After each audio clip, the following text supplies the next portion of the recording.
میں نے کہا اب 10 بج رہے تھے. یہ تو تھا کہ پہلوان سے مجھے وصول کرنے والوں کو اتنی جلدی نہیں ہوگی کہ نہار منہ پہنچ جائیں. وہ لوگ بھی لوٹ کر نہیں آئے تھے جو پہلوان کی حفاظت اور اسے خطرے کی صورت میں نکال کر حویلی پہنچانے کے ذمہ دار تھے. سکندر کی جیپ میں بیٹھ جانے کے بعد میں نے مختصراً اپنی غیر حاضری کی وجہ بیان کی. 10 منٹ میں سوال و جواب کی گنجائش بھی نہ تھی. گاؤں کی گلیوں میں جیسے جن پھر گیا تھا. کوئی اپنے گھر سے باہر نہیں تھا. آخر کہاں گئے سب لوگ؟ وہ کہاں جن کو میں نے بھیجا تھا؟ انور بولا. خطرے کی بو فضا میں محسوس ہوتی تھی. میں نے اور انور نے اپنا اپنا ریوالور نکال لیا. سکندر شاہ جیپ میں سے اپنی شکاری رائفل اٹھا لایا. ابھی ہم گلیوں میں جا کے کسی کے گھر سے معلومات حاصل کرنے کا سوچ ہی رہے تھے کہ میرے کانوں نے کسی کے کرہانے کی آواز سنی. میں نے انور کو متوجہ کیا. یہ آواز ادھر سے آ رہی ہے. میں دیکھتا ہوں, تم لوگ ادھر ہی ٹھہرو. سب کا ایک ساتھ جانا ٹھیک نہیں. میں تجھے کور کرتا ہوں, میں نے کہا اور احتیاط سے خود کو کسی درخت یا دیوار کی اوٹ میں رکھتا آگے چلتا گیا. کرہانے کی آواز اب واضح تھی. کون ہے؟ جواب میں کمزور سی آواز سنائی دی. چودھری جی ادھر. انور آواز کے سمت گیا. اس نے مجھے قریب آنے کا اشارہ کیا. وہاں ایک کچے گھر کی شکستہ دیوار کے پیچھے ایک زخمی پڑا تھا. اس کے پیٹ میں گولی لگی تھی. وہ زخم کو دبا کر کسی طرح خود کو یہاں تک کھینچ لایا تھا, مگر اس کا بہت سا خون ضائع ہو گیا تھا. انور گھٹنوں کے بل اس کے پاس بیٹھ گیا. کیا ہوا؟ کس نے کیا یہ؟ وہی 2 مرید تھے, وہ اپنے ساتھ 4 بندے لائے تھے. وہ بمشکل ہانپتے ہوئے بولا. 4 تو تم بھی تھے, پھر کیا ہوا؟ پہلوان کہاں گیا؟ کچھ نہیں پتا جی, وہ گھر میں نہیں تھا. ہمارے آنے سے پہلے ہی نکل گیا تھا. ہم نے اس کے گھر میں جا کے دیکھا, وہاں کوئی نہیں تھا. سب سامان پڑا ہے. وہ اندھیرے میں بیوی بچوں کو لے کر چلا گیا تھا. اور یہ لوگ کب آئے؟ دن چڑھنے کے بعد. اور پہلوان نہیں ملا تو انہوں نے ساتھ کے گھروں سے پوچھا, ان کو بھی مارا. ان کو پتا ہوتا تو وہ بتاتے نا. وہ ہر گھر کے اندر گھس کے دیکھتے رہے. اور تم دیکھتے رہے؟ آپ نے بولا تھا جی کہ خامخواہ بیچ میں نہ پڑنا. یوسف اور اس کا بھائی یعقوب مسجد کے سامنے تھے. وہاں انہوں نے پیش امام کو مارا. وہ اس کے گھر میں گھسنا چاہتے تھے. امام صاحب نے کہا اندر پردے دار عورتیں ہیں, میری بیوی اور بیٹی, کیا میں پہلوان کو ان کے ساتھ چھپا کے رکھوں گا 2 حجروں میں؟ وہ نہیں مانا اور امام کو دھکا دیا. اس کا سر دیوار سے لگا کہ یوسف نے دیکھا. مولوی صاحب نے ایک کا راستہ روکا اور کہا کہ میری لاش پر سے گزر کے اندر جا سکتے ہو. اس مرید نے کہا جیسی تیری مرضی, اور اس کو لاش بنا دیا. بس یوسف نے پیچھے سے اس کو گولی مار دی. اس کے بعد دوسرا مرید اندر گھس گیا. عورتوں نے بڑی چیخو پکار کی. مرید نے اندر سے حکم سنایا کہ کسی کو زندہ مت چھوڑو. پھر مقابلہ ہوا. بس میں بچا ہوں. اور وہ مرید اس کے ساتھ ہی؟ میرا خیال ہے وہ بھی مارے گئے. 2 کی لاشیں میں نے دیکھی تھی. ایک کا یوسف نے مرنے سے پہلے بتایا تھا, مگر مرید کا نہیں پتا, بھاگ گیا. یہ ابھی تک کسی گھر میں چھپا ہوا ہے. اچھا ہم ابھی آتے ہیں, تم حوصلہ رکھو, خون مت بہنے دو. میں تمہیں گاڑی میں سے کپڑا لا کر دیتا ہوں, کس کے باندھو. انور کے جانے سے پہلے میں نے اپنی قمیص اتار کے درمیان سے 2 حصوں میں پھاڑ دی. ہاتھ اٹھاؤ, میں پٹی باندھتا ہوں. میں نے بنیان بھی اتاری اور گولا سا بنا کے زخم کے دہانے پہ جما کے پٹی باندھ دی. بس تھوڑا سا حوصلہ کرو, ہم تمہیں اسپتال لے جائیں گے. یہ اندازہ نہ مجھے ہو سکتا تھا اور نہ انور کو کہ ان قاتلوں کی تلاش کہاں سے شروع کریں. لوگ ابھی تک خوف سے گھروں میں دب کے پڑے تھے. ہر گلی میں پھر کے گھر گھر کا دروازہ بجانا خود کو بھی قتل کے لیے پیش کرنا ہوتا. وہ کسی بھی گھر میں ہو سکتے تھے, لیکن یہ خطرہ مول لیے بنا چارہ بھی نہ تھا. میں نے اور انور نے آہٹ کیے بغیر آگے پیچھے چلنا شروع کیا. ہمارے کان کسی سنسان محسوس ہونے والے گھر کے اندر سے سنائی دینے والے آواز پر تھے, مگر لگتا تھا گاؤں میں کوئی زندہ ہی نہیں بچا. جان کے خوف سے سب اندر دب کے پڑے تھے. اگر گاؤں کی کچھ آبادی باہر نکل کے ہمارا ساتھ دیتی تو ہم چاروں طرف سے حصار بنا لیتے. اسی وقت قدرت نے ہماری مدد کی. ایک گھر کے اندر سے عورتوں کے چیخنے چلانے کی آواز سنائی دی جو ہم سے 50 قدم کے فاصلے پر تھا. کسی مرد نے گالی دی اور ایک فائر ہوا. عورتوں کے ساتھ بچے چیخ مار کر رونے لگے. میں نے انور کو اشارہ کیا اور ہم اس گھر کی دیواروں کے دونوں طرف جا کھڑے ہوئے. گھر کے ساتھ ایک طرف بکریاں باندھنے کی جگہ تھی, دوسری جانب پانی سے بھرا ہوا گڑھا. میرا خیال تھا کہ زندہ بچ جانے والے مرید کے ساتھ ابھی تک کم سے کم ایک محافظ تھا. انہوں نے کسی بات پر مشتعل ہو کے ایک اور قتل کر دیا تھا. چیخو پکار سے وہ ڈرنے والے نہیں تھے. مدد کے لیے آنے کی ہمت کس میں رہی تھی؟ جو آتا وہ بھی مارا جاتا. مرید کی گھر گھر پہلوان کو تلاش کرنے کی بدماشی ابھی جاری تھی. اب یہ لگتا تھا کہ وہ یہاں سے نکل کر کسی اور کے گھر کا رخ کریں گے, اور ایسا ہی ہوا. پہلے مرید مست سانڈ کی طرح دندناتا ہوا باہر آیا. ناکامی کا غصہ اسے زیادہ تھا. اسے پیچھے آنے والے محافظ پر زیادہ بھروسہ تھا. خود اپنے ہاتھ کے ریوالور کو اس نے باہر آتے ہوئے ٹخنوں سے اونچی شلوار کے نیفے میں اڑسا. وہ زیر لب کچھ بول رہا تھا جو گالیاں ہی ہو سکتی تھیں. تقریباً ایک ساتھ میں نے اور انور نے چلا کے کہا, رک جاؤ, وہی رک جاؤ, ایک قدم آگے مت کرنا ورنہ سر میں سوراخ ہو جائے گا. مرید نے سانڈ کی طرح ڈکرا کر محافظ کو گالی دی. نمک حرام, زندہ مت چھوڑنا ان کتوں کو. محافظ گالیاں کھا کے بے مزہ نہ ہوا, لیکن اسے حکم کی تعمیل میں پلٹ کے دیکھنا پڑا. موقع ملتا تو وہ فائر بھی کرتا, مگر انور کی گولی نے اسے گرا دیا. وہ مٹی میں گر کے پانی سے باہر آنے والی مچھلی کی طرح تڑپنے لگا. سانس روک لے مرید کی اولاد, ذرا ہلانا تو تیرے سر کا بھیجا نکال دوں گا. مرید اپنی جگہ منجمد ہو گیا. میں آہٹ کیے بغیر آگے بڑھا اور اس کو بیل کی طرح اپنے سر سے ٹکر ماری. وہ اندھے منہ زمین پر گرا تو میں نے ایک لمحہ بھی ضائع کیے بغیر اس کی گردن پر پیر رکھ دیا. دباؤ سے اس کا سانس رکنے لگا ہوگا کہ وہ ذبح کیے ہوئے بھینسے کی طرح تڑپا اور ہرانے کی آوازیں نکالنے لگا. انور نے میری مدد کی اور تلاشی میں وہ ریوالور نکال لیا جو مرید نے نیفے میں اڑس رکھا تھا.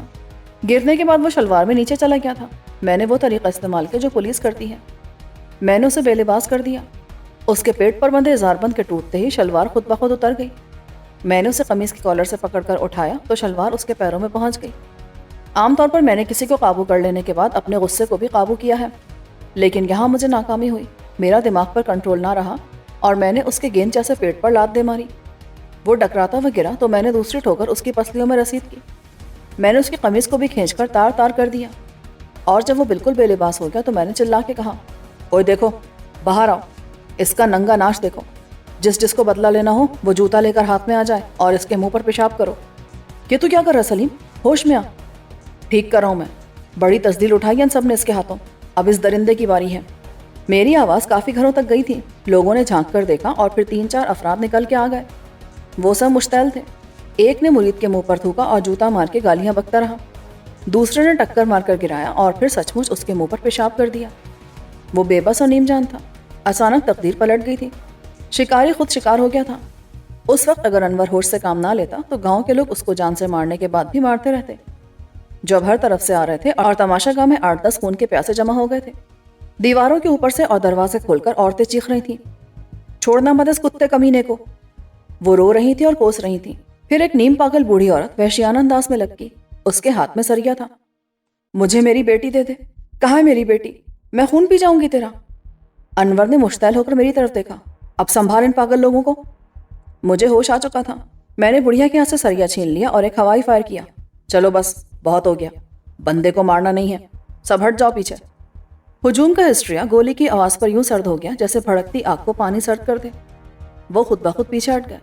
وہ سب انور کو پہچانتے تھے اور اس کے حکم کے غلام تھے. انور بولا, اس بندے کو ہم لے جا رہے ہیں, لیکن خبردار جو کسی نے ہمارا نام لیا اور کسی کو کچھ بتایا, جس کے ساتھ ظلم ہوا سب کو انصاف ملے گا. میں پورا کروں گا نقصان, لیکن ظاہر ہے زندگی کا نقصان میں پورا نہیں کر سکتا. چلو شاباش, جو مر گئے انہیں کفن دفن دو. اگر پولیس نے پوچھا چودھری صاحب؟ پولیس نہیں آئے گی, یہ میری ذمہ داری ہے. چلو. لوگ واپس ہو گئے. میں مرید کو جنگی قیدی کی طرح بالکل برہنہ حالت میں آگے آگے چلاتا گاڑی تک لے گیا. وہ بڑی مشکل سے چل پا رہا تھا. وہ مجھے خدا رسول کے واسطے دے کر معافی کا خواستگار بھی تھا. میں نے اسے جیپ میں پیچھے بیٹھنے کو کہا اور خود اس کے ساتھ بیٹھ گیا. کچھ دیر بعد انور نمودار ہوا. اس نے گاؤں کے لوگوں سے کہہ دیا تھا کہ وہ مقابلے میں مارے جانے والوں کی لاشیں اٹھا کے حویلی میں پہنچا دیں. وہ محافظ جس کو میں نے پٹی باندھی تھی کسی طبی امداد کے ملنے سے پہلے ہی مر گیا تھا. مجھے اندازہ تھا کہ ایسا ہی ہوگا. پٹی محض ہمدردی کے لیے تھی. میں نے پتلون پہنی ہوئی تھی, لیکن اس مجرم کے جسم پر کچھ نہ تھا. اس حالت میں اسے حویلی لے جانا مشکل تھا. انور نے کسی گھر سے ایک چادر فراہم کی جسے وہ اوڑھ کر بیٹھ گیا. سکندر شاہ بڑے سکون سے ڈرائیونگ سیٹ پر بیٹھا تھا. اس نے ساری آوازیں سنی ہوں گی مگر وہ اپنی جگہ سے ہلا تک نہیں تھا. مجھے جیپ کا خیال تھا, ان کا کوئی شیطان زادہ اسے آگ نہ لگا دے. اس نے جیپ اسٹارٹ کرنے کے بعد کہا. سکندر کے ساتھ انور بیٹھا تھا. شاہ جی, میرا خیال ہے قیدی کو پوچھ گچھ کے لیے آپ لے جاؤ. میں بھی یہی کہنے والا تھا. میں تم کو اتار کے ملک سلیم کو بھی ساتھ لے جاتا ہوں. اس کو چادر میں چھپا دو. اب دوپہر ہو گئی تھی. انور کو حویلی کے دروازے سے کچھ فاصلے پر اتار کر سکندر شاہ سیدھا نکل گیا. اس گاؤں کا نام جہاں سکندر نے ایک نئی ٹاؤن شپ آباد کی تھی پہلے کچھ اور تھا, مگر اب اس نے بدل کر بیٹے کے نام پر مراد نگر رکھ دیا تھا. پرانے نام لوگوں کی زبان سے اتنی جلدی نہیں اترتے. سکندر شاہ نے اس سڑک پر جو آگے جا کے ملتان کی جی ٹی روڈ سے ملتی تھی ہر جگہ مراد آباد کے زرد بورڈ لگوائے تھے جو رات کو ہیڈ لائٹس میں روشن دکھائی دیتے تھے. نام کاغذات میں بھی بدل گیا تھا. کسی وضاحت کے بغیر سکندر نے مرید کو سیکیورٹی والوں کے حوالے کیا. اسے پنجرے میں بند رکھو, خبردار یہ مرنے نہ پائے. مرید چلانے لگا, خدا رسول کے واسطے دینے لگا, مگر سیکیورٹی گارڈز اسے کھینچ کر لے گئے. میرا استقبال سب سے پہلے ریشم نے کیا. بھائی کہاں چلے گئے تھے تم؟ وہ دوڑ کر آئی اور مجھ سے لپٹ کے رونے لگی. ارے یہ کیا پاگل پن ہے؟ کیا میں پہلے نہیں جاتا تھا؟ تم بتا کے جاتے تھے۔ چند منٹ بعد روبی نمودار ہوئی۔ تشریف لے آئے محترم۔ روزینہ کو مراد کے گھر والے سب روبی کے نام سے پکارتے تھے۔ ان کی دیکھا دیکھی میں نے بھی اسے روبی کہنا شروع کر دیا تھا۔ یہاں تو ایسا لگتا ہے جیسا میں کوئی بچہ ہوں جو گم ہو گیا تھا۔ مس ریشم، آپ کی سسرال میں رات بھر اس الو کے پٹھے کو سمجھاتا رہا، تمہارے چودھری صاحب کو، انور کو۔ غضب خدا کا، ابھی سے ہونے والے مجازی خدا کا نام لیتی ہے۔ ارے نکاح ٹوٹ جاتا ہے اس سے۔ روبی مسکرائی۔ ہونے سے پہلے ٹوٹ جاتا ہے کیا مولوی صاحب؟ میں نے اس کے شوق لہجے پر غور کیا تو مجھے اس کے لباس میں بھی بیوگی کے سفید رنگ پر شوق پھولوں کے رنگ دکھائی دیے۔ مراد کی موت کو 1 مہینہ ہو گیا تھا اور اب چہلم قریب تھا۔ بے شک دلی جذبات کا ظاہرداری سے تعلق لازمی نہیں، لیکن یہ کوئی کراچی لاہور جیسا بڑا شہر نہیں تھا جہاں کسی کے پاس غم یا خوشی کے لیے زیادہ وقت نہیں ہوتا اور کوئی کسی کے معاملات سے تعلق بھی نہیں رکھتا۔ لگتا تھا کہ روبی کو بھی بڑی بہن شاہینہ کی طرح کسی کے کہنے سننے کی پرواہ نہیں تھی۔ میں نہا دھو کر اور لباس بدل کے نکلا تو وہ مجھے کچن میں مل گئی۔ 1 کپ چائے کا سوال ہے؟ جواب ہے نو۔ کھانا تیار ہے، بس 10 منٹ۔ روبی، ایک بات کہوں؟ یعنی آپ اجازت طلب کر رہے ہیں مجھ سے؟ بیوی حکم چلائے گی تم پر، بہترین زن مرید شوہر بنو گے۔ یہ لباس بہت خوبصورت ہے تمہارا، مجھے بہت اچھا لگا۔ تھینک یو، لیکن یہ کہنے کے لیے اتنا تکلف؟ میں کہنا چاہتا تھا کہ مراد کے ماں باپ کو شاید اچھا نہ لگا ہو، مگر اسی وقت ریشم اندر آ گئی اور اس کا ہاتھ بٹانے لگی۔ مجھے جتنی کوفت ہوئی اس سے زیادہ ندامت کہ نہ جانے روبی کیا سوچتی ہوگی میرے بارے میں۔ میں پلٹا ہی تھا کہ روبی نے روک لیا۔ وہ بات تو ادھوری چھوڑ دی تم نے۔ کون سی بات؟ چودھری صاحب کو رات بھر کیا سمجھاتے رہے؟ مسئلہ فیسا غورس۔ پیسہ غور؟ کیا؟ یہ کون سا مسئلہ ہے؟ شادی کے بعد اسی سے پوچھنا، مجھے تو شرم آتی ہے۔ میں جواب دیے بغیر کچن سے نکل گیا اور سوچتا رہا کہ راتوں رات روبی کا مزاج کیسے بدل گیا۔ مہینہ بھر پہلے وہ غم سے اتنی بدحال تھی کہ لگتا تھا صدمے سے مر جائے گی۔ دن رات روتی رہتی تھی اور ہفتہ ہفتہ منہ نہ دھوتی تھی، نہ کپڑے بدلتی تھی۔ اتنی جلدی وہ مراد کو کیسے بھول سکتی ہے؟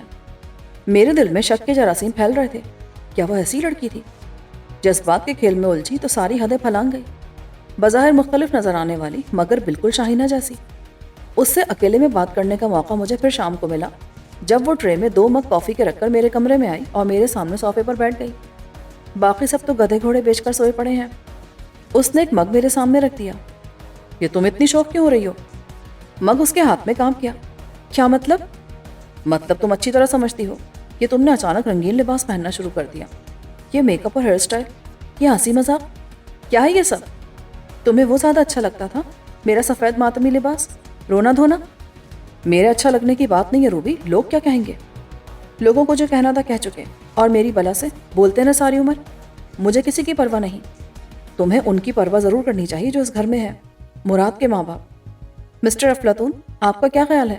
میں عقل سے بالکل پیدل ہوں، کسی کے جذبات کا لحاظ نہیں مجھے۔ میں خود غرض اور بحث ہوں۔ چہلم سے پہلے شوہر کے خیال کو دل سے نکال پھینکا ہے میں نے۔ ایسا کوئی بھی سمجھ سکتا ہے۔ کوئی کون؟ سب سے پہلے انگلی اٹھانے والے تو تم ہی ہو۔ مگر ملک صاحب، یہ روپ میں نے اپنی مرضی سے نہیں بدلا۔ میں سمجھا نہیں۔ یہ پاپا کا حکم تھا۔ وہ اپنے سسر کو پاپا کہتی تھی۔ انہوں نے سمجھایا مجھے، کہا کہ ہم تقدیر کے فیصلے کو بدل نہیں سکتے، اور قبول کرنا ہو تو سوئم چہلم برسی تک رو کے کرو یا حوصلے اور صبر کے ساتھ آج کر لو، کسی کو فرق نہیں پڑتا سوائے خود کے۔ انہوں نے کہا کہ پتہ نہیں کس کا دکھ زیادہ ہے، تمہارا، میرا یا مراد کی ماں کا۔ ایسا ترازو کوئی نہیں کہ ہم اس کا وزن کر لیں۔ حکم ہے کہ سوگ 3 دن سے زیادہ کا نہ کرو۔ ایک ہی زندگی کی ضرورت، مراد اب نہیں مل سکتا، جتنا ماتم چاہے کر لو۔ اس نے ایک ذمہ داری چھوڑی ہے، تمہاری مجھ پر، میری تم پر، اور اس کے بچے کی ہم سب پر۔ تم مراد کو بھلا دو جیسے میں نے بھلا دیا۔